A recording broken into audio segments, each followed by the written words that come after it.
Hello, and thanks for tuning into the emerging frontier of interpersonal communication and neuroscience, scanning the social synapse. My name is Shelby Wilcox, and I'm excited to present this on behalf of my co-authors, Elizabeth Dorenshall, Mandy Holmstrom, and Ralph Schmoltzley. The core argument that we're going to be making here is that interpersonal communication has a lot to contribute to neuroscience, especially a growing area called social neuroscience. And at the same time, neuroscience has a lot to contribute to interpersonal communication. I thought I'd start us off with just a little tweet here, which basically reminds us that even though we wouldn't really think about it, every time that we're interacting with somebody, whether talking, nonverbal, in a sense, our brains are also interacting. And that makes a lot of sense if you think about it from a levels of explanation framework, which basically says, even at the very top of considering a large population, down to the chemicals that make up a person, all of these levels in a way are interconnected. And so if we want to be able to understand interpersonal communication, it actually may be important to look at the underlying features of a person, such as their brain. And this makes a lot of sense if you think about it, right? Imagine that you are trying to woo somebody else. So maybe you say something really flattering, and that person begins to blush, or maybe they feel a little bit nervous, so they start sweating. That's a physiological response, or right in a certain way, a chemical or brain response as a result of the interpersonal communication.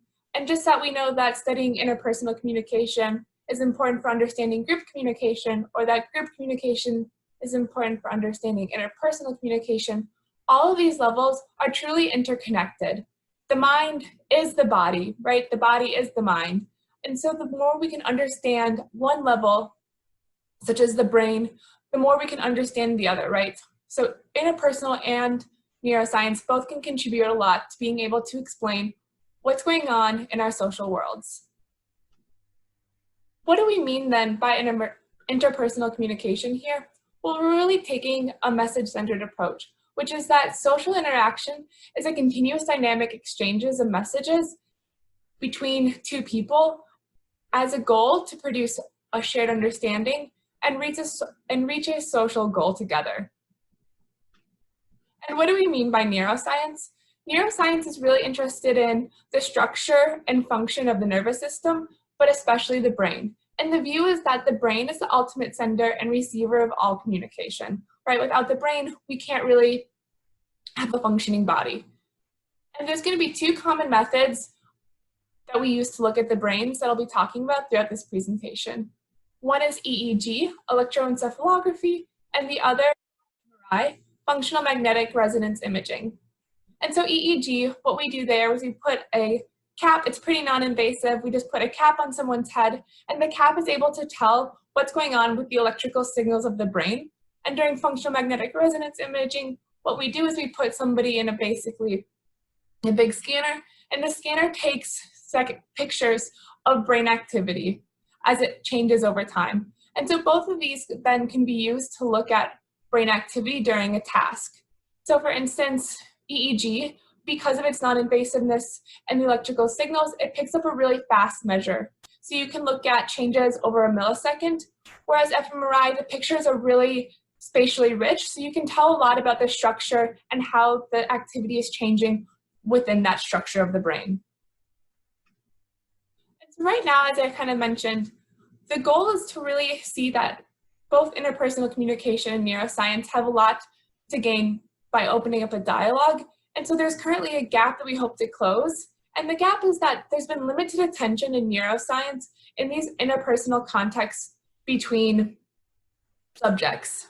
So what that means is that neuroscience, because of the way that the tools have been developed, a lot of these social experiments have really just been one person alone in that brain scanner or under that EEG cap, maybe looking at social faces or doing tasks that are social, but they don't really involve another person or another brain.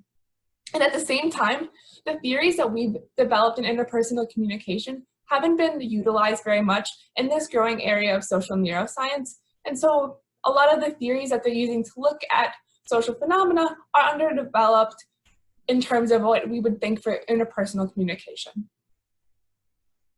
And at the same time, we know that interpersonal theories in communication make a lot of claims about psychological processes that occur during social interaction. Right? these psychological processes are often implicit and they're generally hard to observe. And the benefit of using neuroscience is that these studies can examine processes. So EEG and fMRI can look at these processes without interrupting individuals. And they also don't rely necessarily on these subjective reports. Interpersonal communication benefits neuroscience because neuroscience views interpersonal topics as extremely important, but they're insufficiently understood. And as a result, theories and concepts in neuroscience haven't looked at a lot of the framework that interpersonal communication theories could provide in understanding social phenomena and social context effects on the brain activity. Neuroscience benefits interpersonal communication as well because interpersonal communication theories often describe or conceptualize mental processes that are not easily or directly observable. And neuroscience offers a method to observe neural processes in real time. So in other words, you can get a measure without interrupting individuals or without having them try and later recall. So you get the measure of what's going on in the moment during a task or as a response to a certain stimulus. And why is now a really good time to bridge this gap? Well, previous approaches, like I mentioned, were usually one brain at a time. So just one person hanging out doing a social task. But right now, new studies or new methods are being developed that allow us actually to look at multiple brains, whether it's between dyads or groups. And these are really exciting opportunities that have yet to be capitalized by interpersonal communication. And so here's an example. Maybe you have somebody playing a type of game or a group task decision making. You can look at the brain activity of multiple groups and how they navigate things like cooperation, social decision making, or things like that. At the same time, here's a picture of two people in an fMRI machine. So let's say that people are having a difficult conversation and you're interested in how that conversation unfolds and how people's maybe tone or different responses change, depend on what somebody previously said.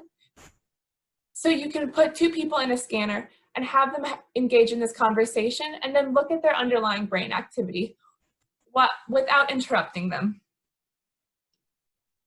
So now that's kind of a lot of information to take in, and just to kind of digest that, let's put interpersonal neuroscience, take this approach in action.